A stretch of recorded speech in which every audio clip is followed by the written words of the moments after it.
What's up, everybody? I'm back, finally wrapping up season 3 of Naruto, and yeah, pretty much it's just one giant arc with a few you know extra episodes. Uh, you know, after that I won't say don't really amount to much. It's just pretty much Naruto just constantly bitching about like we gotta find Sasuke. I need to find Sasuke. I forgot how much of an annoying, petulant kid he was. Uh, but anyway, this pretty much like the Sasuke retrieval arc was pretty much like the biggest deal. Before I continue, please like this video and leave a comment below. Let me know what you guys think of the Sasuke retrieval arc. How high do you rank it in terms of arcs in the Naruto series?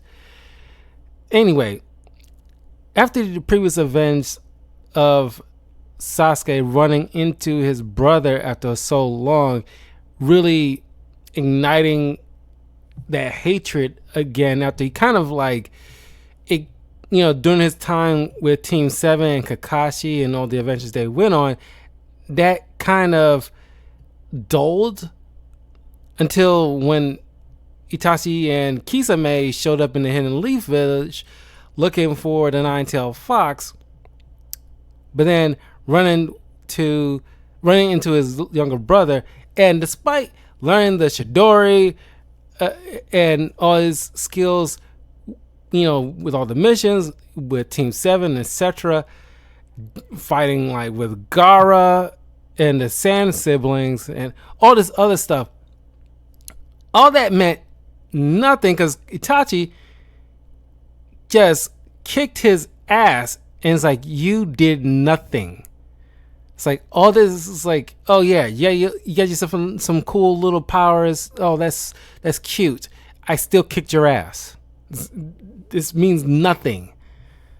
You think I was going to be stagnant the entire time? Like my skills, like Itachi's skills is like insane. Not something to take lightly. He took on not only Kakashi but two, other high-ranking Jonins like Kurenai and Asuma. And it wasn't, so he managed to be able to, well, of course he had help with Kisame, but even so, he can take on 3 elite level Jonin, but when it gets like 4 or more, then it's like, okay, I gotta back off. Or even when he's dealing with a singular Sannin like Jiraiya, it's like, okay, and plus he, his Mangekyo's Sharingan, taxes him after too many uses. He has to like rest and stuff. So it's like, yeah, it takes, at least in terms of Jonin, it takes for at least, darn near 4 of them to pose any serious like, to at least make it a right about even in terms of a fight. And they got to be, not only in terms of skill, but now it's like, like Kakashi. Kakashi immediately kind of picks up, okay, close your eyes, do not look at him, do not even glance at him, because he was going through troubles. Despite him having 1 Sharingan, still pales in comparison to the Mangekyo Sharingan that Itachi possesses, that put Kakashi through the ringer where it nearly killed him. But it takes something like a Sannin like Jiraiya to actually, pose a serious threat. So, Jiraiya, Orochimaru, or Tsunade by themselves can pose like a actual legit threat to Itachi by himself. So yeah, they'll probably be a functional equivalent to 4 elite level Jonin.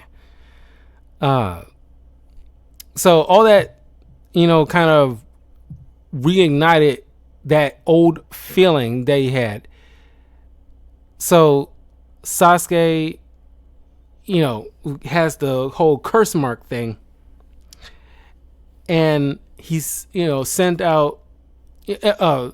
Orochimaru wants to utilize Sasuke in order to possess the rare Sharingan because he has obsession not only immortality, so he can acquire all the jutsus of the world, and part of that is pretty much like a snake shedding its skin and getting like a new body. He does that with people, and he wants that with Sasuke. You later found out, slight spoilers here, he initially wanted that from Itachi. That's why he initially joined the Akatsuki, but he ends up breaking away when he tries to take Itachi and it didn't work out. He ended up breaking away. So knowing that Itachi's skill is is too massive and it's not easy, so he figures, okay, I'll take the younger brother. Since there's only two people in this, well, three people in this role with the Sharingan, Kakashi. Well, there's clearly one more, but he hasn't introduced himself yet, technically, until further along into the Shippuden era. But for all intents and purposes, it's only Itachi, Sasuke, and Kakashi. So two of them are too expert, and the difficulty is too great for him to try. But his skills are leagues above somebody like a young Sasuke. Despite Sasuke being a prodigy, still doesn't rise to the same tier level as Orochimaru. So he's sends the sound ninja, pretty much feeding. He's very skilled at manipulation here. He gets in Sasuke's head that he can give him more power enough to deal with like Itachi, so he can get his revenge. So not only this is going on, but Sasuke feels like he is not doing anything because he sees Naruto, who he sees as a rival, is making giant summonings. He's forming like this powerful Rasengan, like a visible jutsu that is just utterly destruction in the palm of his hand. So he feels like, okay, what am I doing here?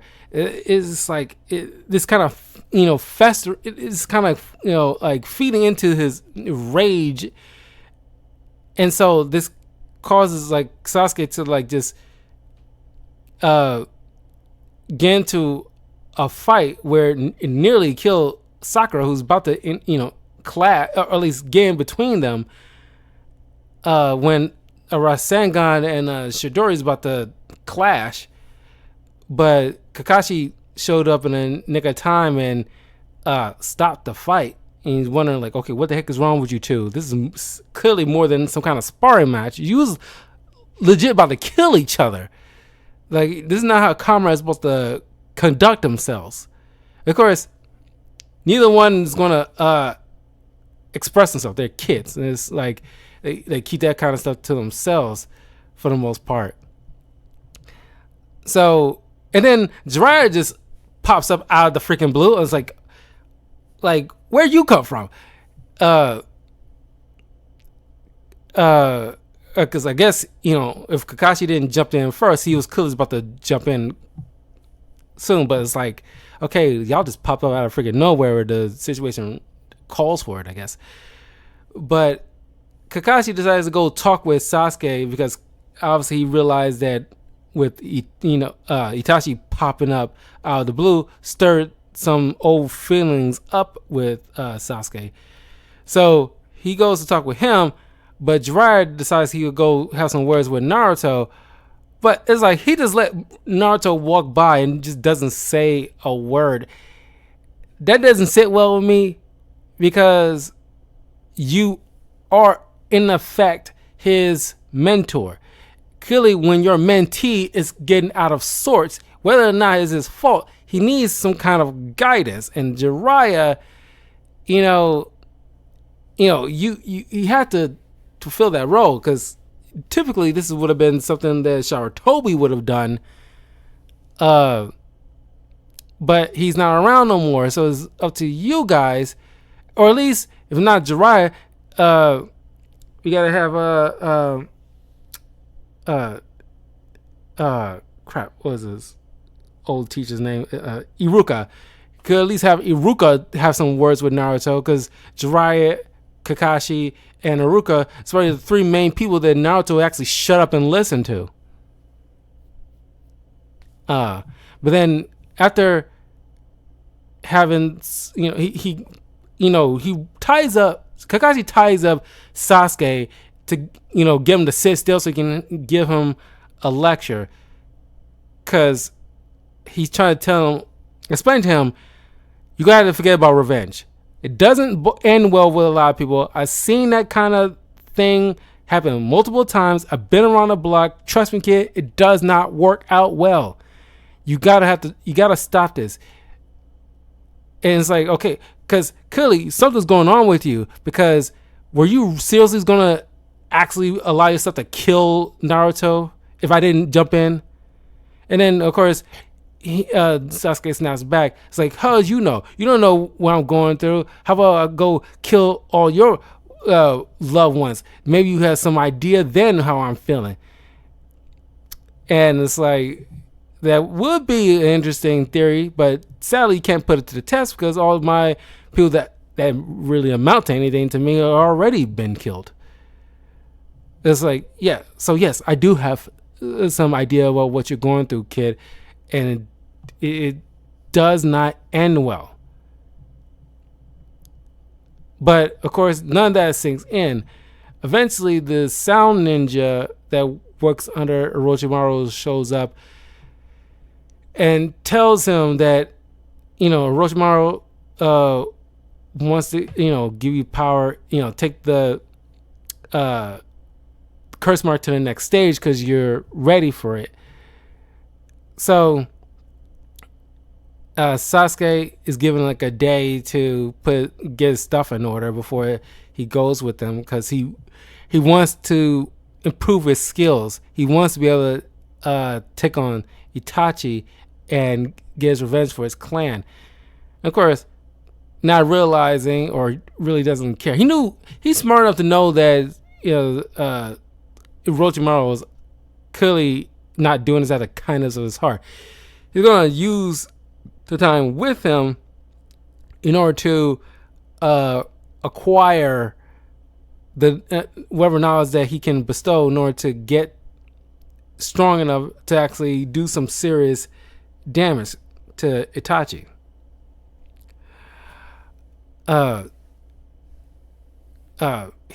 When he's about to leave the village, he is met up with Sakura, who expressed her love for him for the first time, and he doesn't want him to go. And she even says, like, I'll go with you, whatever is your mission you're on, I will go with you, I will support you, whatever. This is the moment where a lot of people got super annoyed. I think this was the turning point for a lot of people with Sakura, where she became just the most annoying character in this show, where she just like fawns over this boy. It doesn't have any level of self-respect, where it's like, no, I don't, it's like any sensible person was like, like, I'm not gonna let you go or whatever, like, I'm gonna stop you. Well, because he says, like, I'll scream to alert everybody, and then he knocks her out. He still does care about her, but his personal vendetta means more to him than anything else. But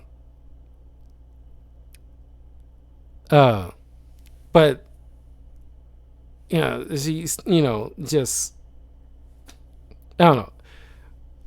She cares about the boy, but it's just like, it comes to the detriment to her overall character, which is a shame because besides all that, she is like a cool character. She does require a lot of skill getting into Shippuden, and she in Shippuden she has a couple of cool moments here and there, especially when at the tail end of it all.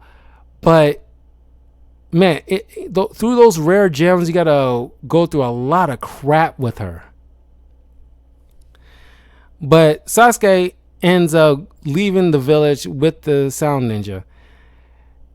The next day, everybody realized Sasuke left with Orochimaru's people to find Orochimaru. So Tsunade assembled a team for the Sasuke retrieval mission, led by Shikamaru. So we got Shikamaru, Neji, Shikamaru, Naruto, Neji, Kiba, Choji. Shino would have came along, but he, was already on a mission with his father. Which he, from time to time when this little mission gets brought up, he gets a little butthurt because he would have loved to be a part of it. And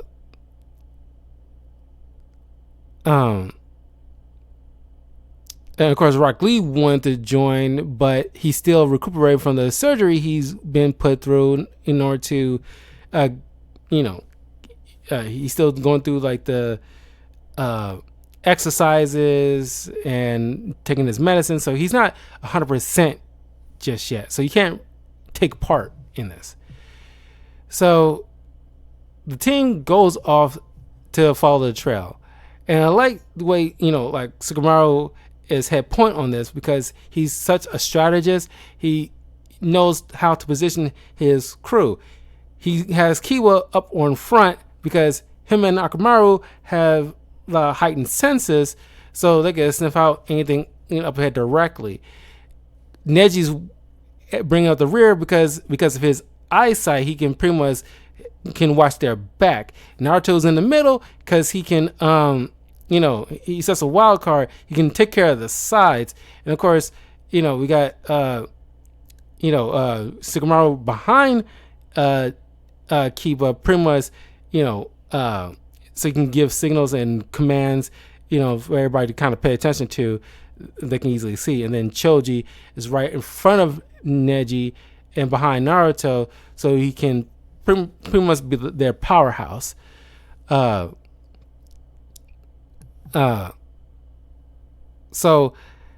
they eventually start catching up with them. So the Sound Ninja 4, I want to get their names right. The Sound Ninja 4.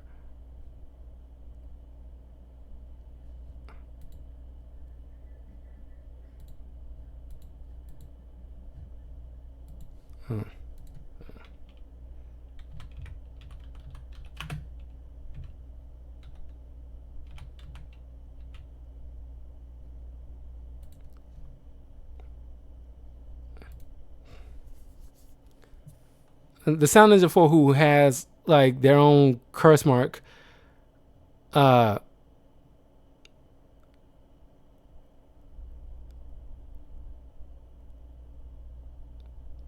got the fat guy Jirobo,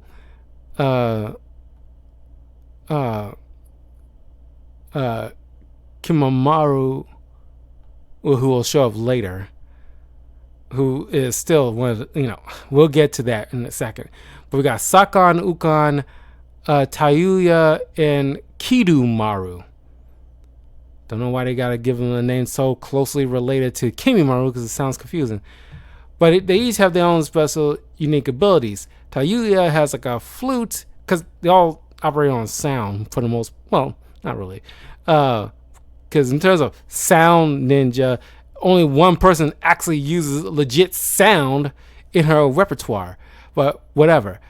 Tayuya utilizes a flute to pretty much genjutsu based user who summons these kind of ogre type beings that follows her commands via flute. We got Jirobo, who's just kind of like the fat strong man. Saka and Ukon are just conjoined brothers who can separate and fuse their body parts into their enemies and stuff. Kidomaru pretty much has like 6 arms, but with his legs make 8, so he kind of got spider like villain who utilizes like waxy secretions to protect his body and formulate a bow and arrow from it that's kind of like hard as steel. Then we of course get Kimamaru with a Kekkei that he can pretty much turn his bones into weapons. If you remember the X-Men show, X-Men Evolution, Spike, it's kind of like that, but his bones are a lot more denser than Spike. One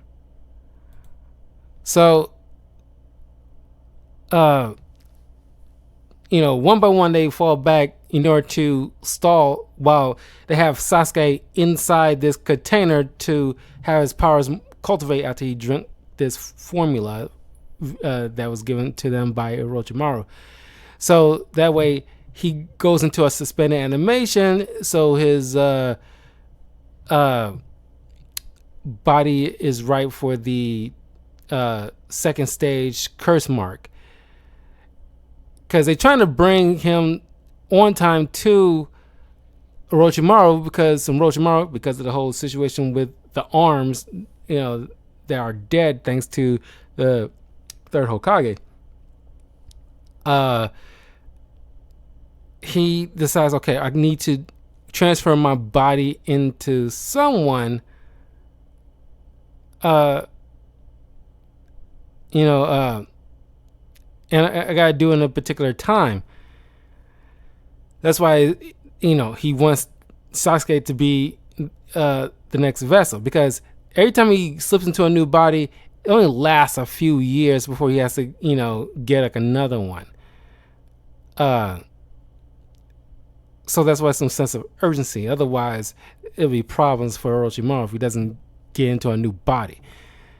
So eventually they have to send Kimamaru because they start taking too long, because Jirobo fell back in order to put a stop to them, but Choji takes him on. We see Choji utilizing these like food pellet things that increases body parts into certain degrees. And the last one, at least, well, he gets to see him turn to like a giant, look like a about the same size as Gamabuta, but it takes a lot out of him. But even still, it pushes Jirobo to the second state in order to lift that guy off of him.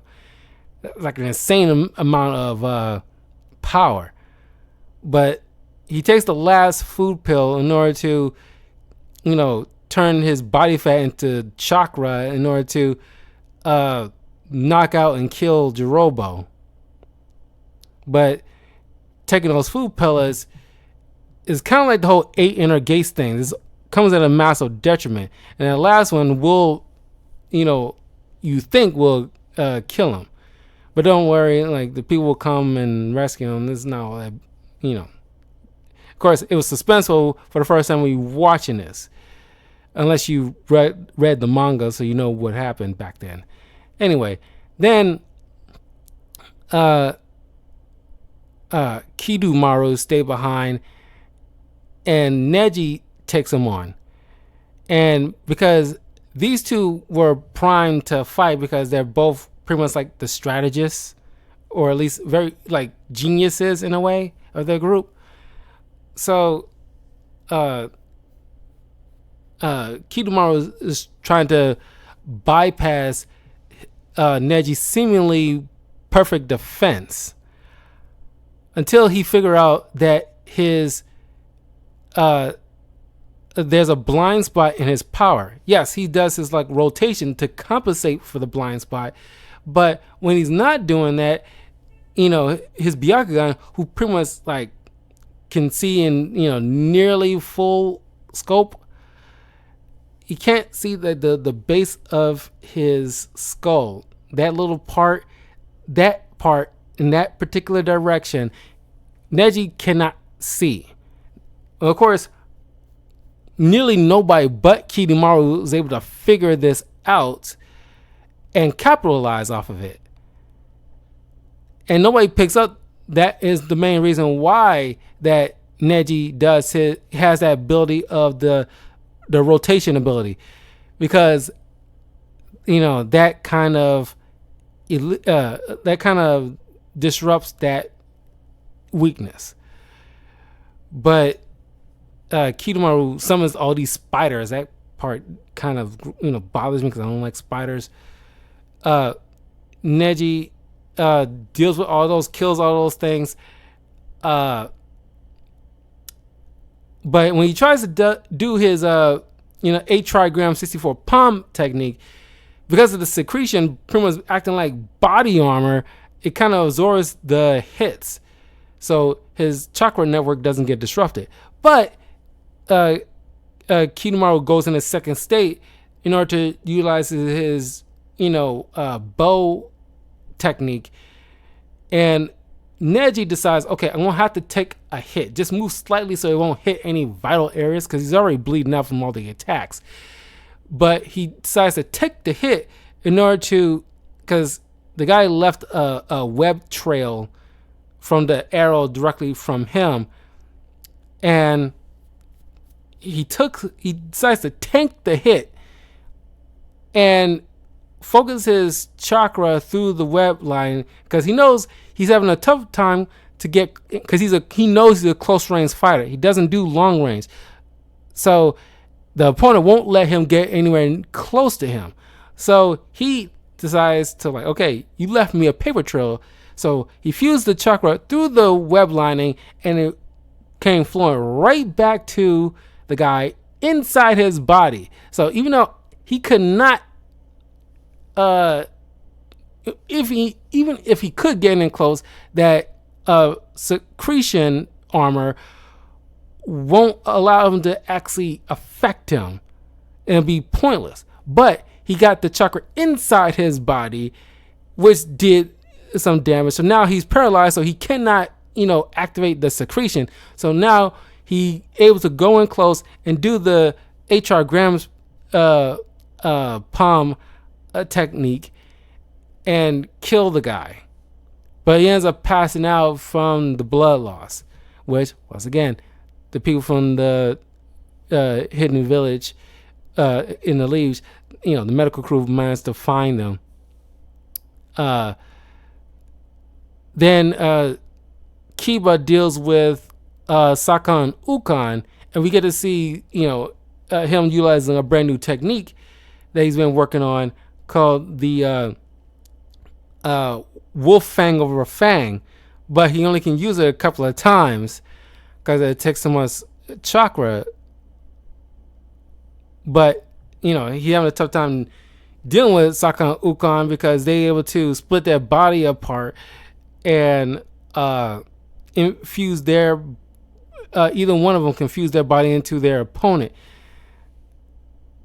Kiba had to manage to dip away with his dog in order to, after Akamaru pissed in one of their eyes, and it's kind of like acid, so they're kind of blinding him temporarily, which kind of give them some kind of a fighting chance. So if they manage to get a jump on one, it's probably a lot easier than dealing with both of them, because the powers is is kind of the same for Kiba. Then Sugamaru, while with Naruto chasing, because Kimamaru shows up very ticked off because he's super all in for Orochimaru. It's like he does everything for Orochimaru because Orochimaru saved him when he was a young kid, but he ends up having some kind of like, some kind of disease that is ruining his body, that even somebody as proficient in medical ninjutsu like Kabuto, they can only like kind of stave it off for prolonged periods of time. Matter of fact, he was going to be part of the Hidden Leaf Village, attack initially when they killed the Sand Ninja leader, and Orochimaru took over his place, but he got sick and had to be taken back in order to heal because the sickness gotten worse. So now he wants to be Orochimaru's next vessel. He lived for that, but because of his sickness, he knows that ain't gonna happen, which is to his chagrin. But he can still he wants to find purpose in order to help his Lord Orochimaru. Is a shows the power of Orochimaru's manipulation, where he can just foster these. It's kind of like a cult leader in a way, a very skillful one, because he's able to acquire so much jutsu up to this point, where whenever he meets somebody, he managed and got very some degree of medical know-how, but not as much as well, he's kind of like a scientist more so than a doctor, but he has somebody like Kabuto as like a partner in order to essentially work miracles, where he can actually, if there's some kind of need, he get people to follow him, or he can just manipulate them or do all these machinations to, add to his level of fear and strength. But somebody like Kimaru looking like a god. So he finds Tayuya and chastises her about taking so long, and he says like, I should kill you on the spot if we wasn't, tied up for time right now. So Tayuya stays behind to deal with Shikamaru while Naruto chases after Kimaru. And of course, he starts struggling with Tayuya, who's, utilizing her flute in order to, summon these beasts, which, puts Shikamaru through a bit of a wringer. And of course, Naruto is kind of struggling with dealing with Kimaru. But then Rock Lee shows up, healed enough to actually help out a bit. And it leads to one of my favorite scenes, because like the Kimaru fight, you can easily look it up because it's ranked as one of the best fights. But my favorite part of this fight is when we get to see the drunken fist from Rock Lee, because he's pretty much like a, Bruce Lee, Jackie Chan type. And of course, if you've ever seen the Drunken Master, it's pretty much an homage to that here, where he ends up taking a bottle of sake when he thought it was medicine, because Tsunade stupidly left a bottle of sake in near his hospital bed that I guess kind of sort of looks like, because he didn't read the label, kind of sort of looks like the medicine that he's supposed to have taken in order to help, with his, regiment and keeping his body, get better. But it ends up him getting drunk, and you see like the look of horror on Guy Sensei's face, where he explains to Tsunade that, when I took my team out to celebrate after like a day of some good training, Lee accidentally took a swig of my sake by mistake, and it was only like kind of like a sip, but apparently he can't handle his liquor because he gets drunk very fast, and Lee just went berserk. And you've seen like super drunk people before. Imagine them having a skill level of a martial artist. That's pretty much what we see with Rock Lee, where we see like images of him kind of messing up the restaurant, and we see Guy and Neji have to hold him down in order to calm things down. And Tsunade was kind of shocked, where it's like, wait a minute, you mean you couldn't handle him? And Guy was like, if I wanted to kill him, yeah, I could have, but I didn't want to kill him. So I'm glad I had Neji with me, because we need both of us had to hold him down safely. And so we get to see a drunken fist where like Kimimaro is kind of like, okay, he's kind of putting him out of sorts because he's fighting unpredictably. But the fight is so good. It's really good. And he's just a drunken stupor. But you see like a moment where he's kind of like, looked like he seemingly passed out. And then, Kimimaro is about to look like he's about to stab him. But you see like Rock Lee just turn over. And he's going, dun, dun, dun, dun, dun, dun. The whole entire thing is kind of silly, but so awesome. And he's fighting with his feet and everything like that. But eventually, once Kimimaro finally gets a cut on him, it kind of wakes him out of his drunken stupor. But Rock Lee isn't up to the task to really finish this guy off. Then all of a sudden, Gaara shows up to save the day with a brand new outfit, saving Rock Lee. And then we see the other Saiyan siblings. Tamari goes to help Sugamaru when he's struggling to actually finish off Tayuya. And then we see the brother. Crap, I forgot the brother's name. It starts with a K. God, I'm blanking on it. What's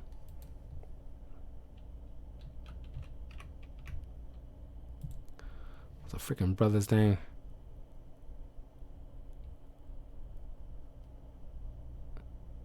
Kankuro.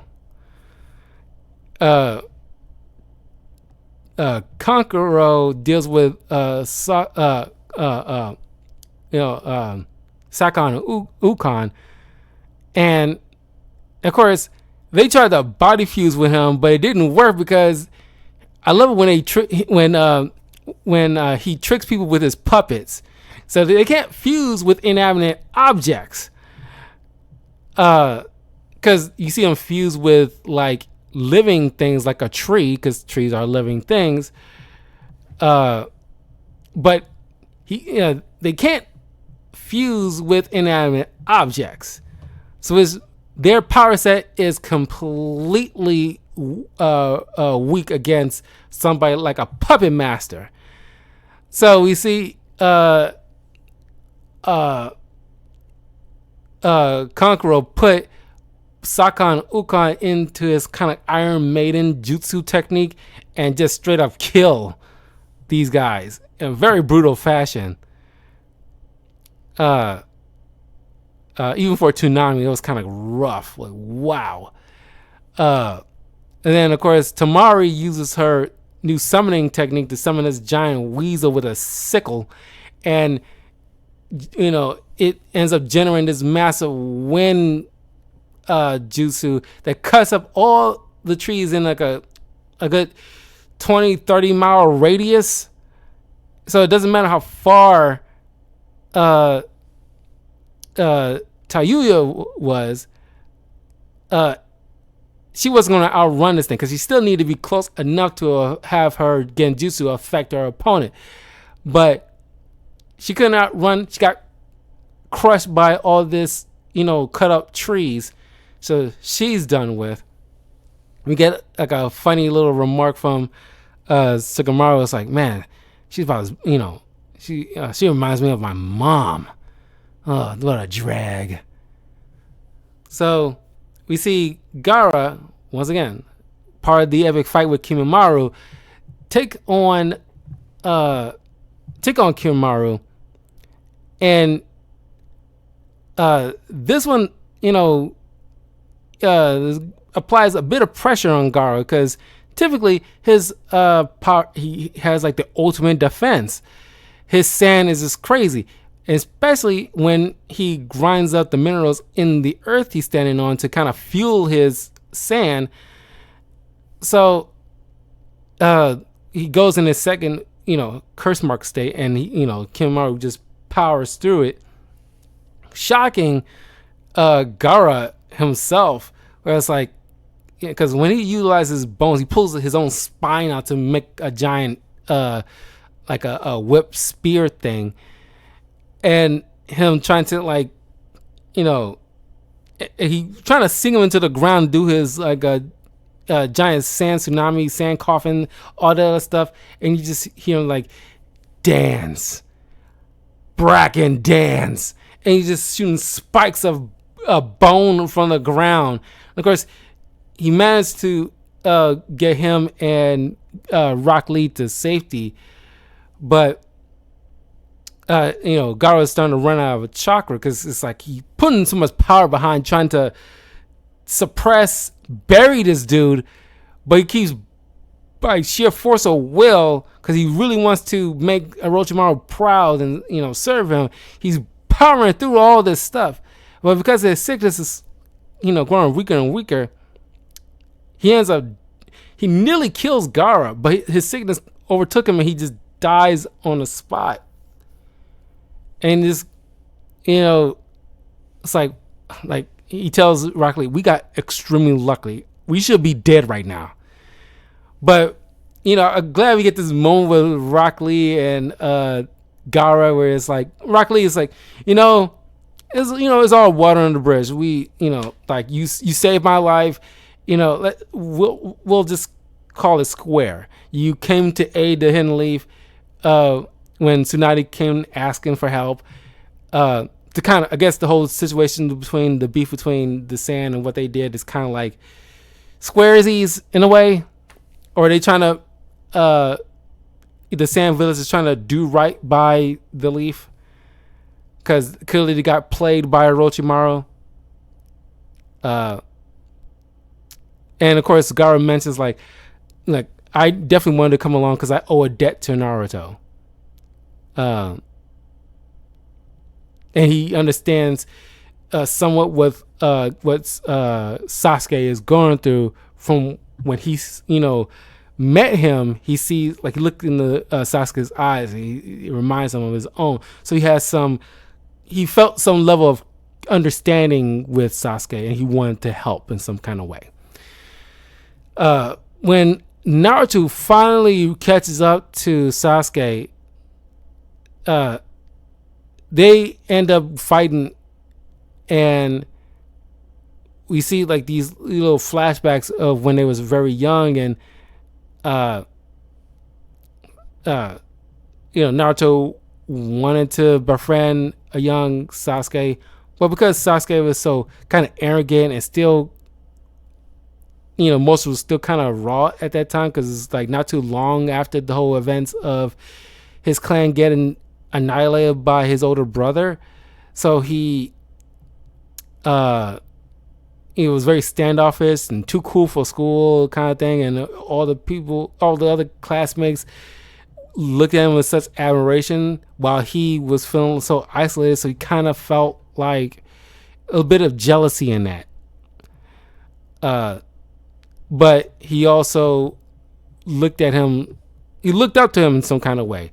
So that's why it's meant so much that he looked at him kind of like a brother, and he wants to like bring him back home. But Sasuke ain't trying to hear that, because, like I said before, he views his mission to avenge his clan above anything else. And deep down, he acknowledges, he knows, he feels that, Naruto, he has some admiration for Naruto, but that he has to cut that out of him because he cannot have those kind of ties because from what his brother told him, in order to gain power like his, he has to kill his best friend. And of course, Sasuke, deep down, despite the beating he gives Naruto, he refuses to, go that approach. He'll do it his own way. That's why he chooses to go with Orochimaru. But the fight extends where like they eventually start powering up, which to Sasuke's surprise, we see Naruto go into the one tail. It was like one tail or two tail mode. While Sasuke goes into his second curse mark state, and the clash is cratering the area where their power, the ultimate moves they have, the Rasengan and the Chidori clash, which leaves Sasuke the winner. He stands over an unconscious Naruto with his headband scratched up by Naruto when he says he taunts to Naruto earlier, talking about you won't be able to scratch my headband, and he went on his way just to do that, to kind of prove a point, I guess. So he heads out, finds Orochimaru, who ultimately ran out of time because the sound ninja took too long, so he had to take over a new body. So he has to wait 3 years before he can actually utilize Sasuke's body. But in the meantime, I guess he takes on Sasuke as like a pseudo apprentice, not unlike how Jiraiya is taking on Naruto as his apprentice, and Tsunade will be taking on Sakura as an apprentice to teach medical ninjutsu and all other sorts of things. Kakashi eventually shows up to help Naruto, explains that his team is being treated, they're doing well. And of course, Shikamaru is feeling terrible about this because he thought he planned this out perfectly. His team and his friends nearly got killed under his watch. He nearly wants to quit, but thanks to some words of wisdom from his father, to tell him next time just do better, because if you quit now and it doesn't stop your friends from going out on missions, and whatever mission they go on next time it might end up being worse than this because you weren't there to back them up. So just do better so the next time the mission will go perfectly. And you see the first time this stoic character Shikamaru kind of break down in tears because it's it's like, wow. Because we see the characters who normally is kind of cool, and stoic and stuff, when they break down, it means something because the weight of the scene,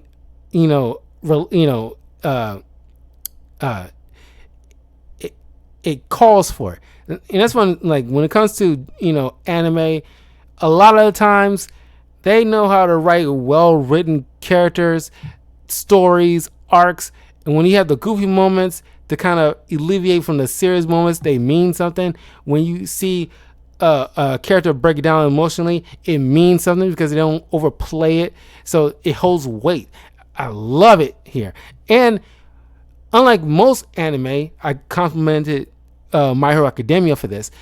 Naruto is probably a good second when it comes to anime, in my opinion, when it highlights other characters instead of just the primary two, like the main character and its rival. You see something like that with Dragon Ball Z, where only Goku and Vegeta primarily get the spotlight, and on occasion their children. But beyond that, nobody else really get that much shine like that. Here, you get to see moments with Shikamaru having his time, and Neji and Hinata and etc. Jiraiya shows up to talk with Naruto and said like, "Hey, forget about Sasuke," because he sees Sasuke like Orochimaru, and Jiraiya trying to save Orochimaru but failing, and that still haunts him because he sees Orochimaru as like his closest friend. They were on the same team together with Tsunade, so that's why it pains him. He doesn't want Naruto to go through that same pain, so he does that old yeller things like being harsh, but he's only trying to protect him without just being just out with it. Look, Orochimaru was kind of like my Sasuke back when I was young, and it didn't work out well for me. But seeing Naruto's resolve kind of like gives him kind of inspiration because he's the main character and got that spunk that everybody just gravitates to. I kind of wish it wasn't so easy with this kid.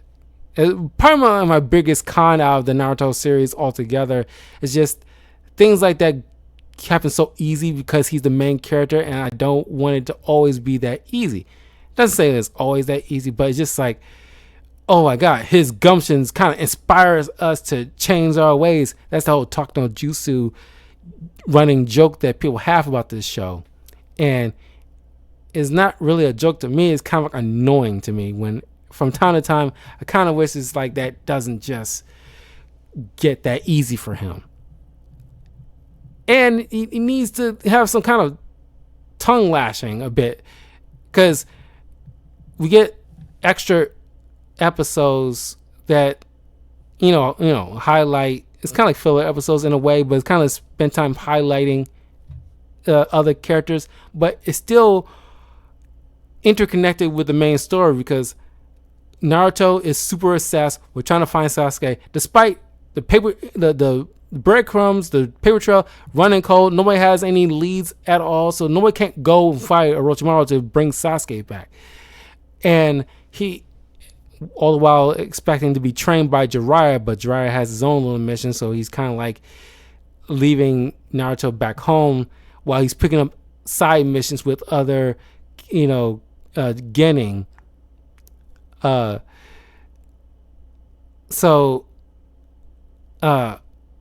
We see him going on a mission with Hinata, Shino, and Kiba in order to find this rare beetle that once hatched, it can, it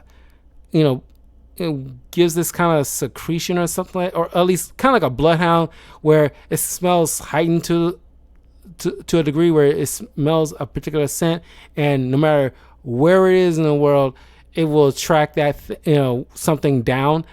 So they figured like, okay, we use Sasuke's headband to sniff this thing out, to find Sasuke, but it doesn't work out that way. But you get things like that where Naruto is just really obsessed with trying to find Sasuke, and despite Tsunade trying to explain to this kid who keeps pestering her about like, I want to go out and find Sasuke, you gotta let me go on the mission, because don't know why he just go on his own, but maybe it's because he's waiting on Jiraiya to come back to train him some more. But it's just like something to talk to this kid, because he's hard-headed, and the people low-key kind of respect his gumption and what have you. But it's just like, kid, you got your ass handed to you by your friend, and he's with a very powerful ninja, a couple of very powerful ninjas, and if you go there half-cocked and all you think you can explain is like, I'll figure something out, you will get killed, or even worse, get your nine-tailed fox spirit extracted, and that won't bode well for anybody. And it's like he just, because he wants to keep his promise to Sakura, when he finally come to realize that despite him having some, bit of feelings for her, he finally comes to realize, oh, she's deeply in love with this. Like, it's not puppy love kind of, children thing. She really loves him. So this kind of stops him from obsessing with her, but now he wants to, do this for Sakura and keep the promise he made to her, because Naruto is all about keeping his promises. Y'all know this. Why don't anybody just make like a promise, like, hey, if you stay and train and properly, then we'll figure something out, like going to find Sasuke, something like that. Because this kid is, gets on your nerves very fast. Probably didn't realize this as a kid because I like him so much, but as an adult, it's like, God, it's just like this kid need to shut up. God, it's like, let it go. You're not going to be able to do anything, even if you do fight him. But anyway, that's pretty much season 3. We're going to go into the final season now before we go into Naruto Shippuden, which I can't remember how many seasons with those, because I didn't realize base Naruto is just 4 seasons, and it kind of felt longer. Maybe it's because each season has a very long, episode stuff. So maybe Shippuden is kind of like that too. Maybe it only has 4 or 5 seasons too, but it just kind of felt longer. But in any case, those were my thoughts on. That's what happened with season 3. Overall, I really like it, but I think mainly it's the Sasuke retrieval arc was just kind of like the main thing that people are gonna want to watch in this season. Everything that happens afterwards, it's not bad, but it's just entertaining filler. And you get to see moments where other characters are highlighted, seeing their skills and what they learn. So there is a benefit still watching them. But in any case, I just reviewed the movie The Animal starring Rob Schneider. In the next foreseeable weeks, in terms of movie reviews, I'll be covering a lot of James Bond stuff. At least those that I really liked personally. So look forward to that. I'll try to give my next comic book review. As soon as it's done, I will, head up the review. Still got a bit of ways to go. And then the next couple of comic book reviews I want to do, they're going to be relatively short, because the last one with Green Lantern, it took a while before I eventually finished, and then this current one is going to take a minute too, but I really want to talk about it because it kind of coincides with the it's in the realm of Green Lantern. But in any case, leave a comment below. Let me know what you guys think. What was your favorite moment of the Sasuke retrieval arc? Because honestly, the whole Kimimaru Gaara Rock Lee fight is easily my favorite. Of course, I do love when the Sound Ninjas show up and help. Those were awesome. Because I gotta say, maybe if I have like a least favorite moment, besides the whole filler stuff, the Choji fight, it wasn't bad, but if I had to, hand on the Bible, if I had to say which one was my least favorite, the Choji Jirobo fight was my least favorite, because Jirobo didn't offer anything spectacular outside of his major, strength. He didn't do anything kind of unique or special like the others did. Because the other, one guy can secrete, fluids to turn to a bow and arrow, and he can track people and all this other stuff and summon bugs and then or insects. And then you got one who uses like a flute to summon these golem things, and the other guy can split himself apart and enter other people's bodies. It's very unique, outside of just sheer physical strength. But in any case, what's your favorite and least favorite? Leave a comment below, and I will see you guys tomorrow as I get back to definitely playing some Marvel Rivals. But if I can, I will fit in some time for some more Borderlands 2. Continuing on, because I just started the Captain Scarlet DLC. So if I feeling up to it, I'll fit that in. But Saturday won't be any streaming. Well, maybe I will. Normally Saturdays I want to do some reaction videos, but maybe I'll just do that for Friday instead. So I'll do some reaction videos on Friday instead, to make sure like I don't overlook that, because I don't want to sit down to do that constantly on Sunday, where I normally kind of rest a bit. So yeah, tomorrow afternoon I'll get back to some reaction videos. But in any case, I'll see you guys next time. Take care. Peace.